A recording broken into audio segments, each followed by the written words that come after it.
Welcome to dietitian Sheetal's protein series episode number 2। आज जो protein का मिथ मैं बस्ट करने जा रही हूँ वह है animal proteins are superior to plant proteins. अब यहाँ जो सुपीरियरिटी की बात हो रही है यह हो रही है in terms of muscle mass.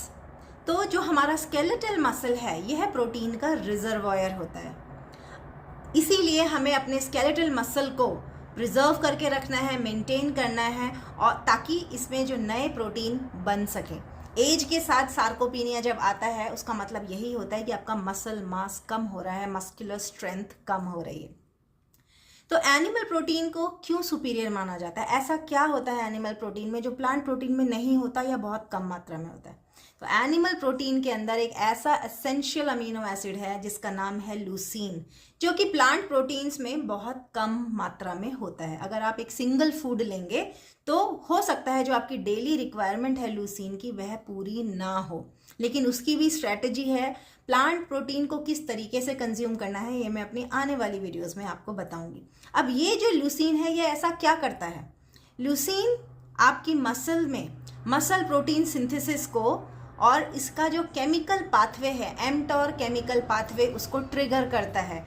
इस केमिकल पाथवे को ट्रिगर करते ही आपके मसल में नए प्रोटीन बनने शुरू हो जाते हैं, जिसकी वजह से आपका मसल मास अक्यूमुलेट होने लग जाता है। तो ये मसल मास अक्यूमुलेशन एक जो बेनिफिट है ये बहुत माइनर बेनिफिट है। इसके अलावा मसल स्ट्रेंथ और परफॉर्मेंस ये दो फैक्टर्स भी हैं जो देखे जाने चाहिए।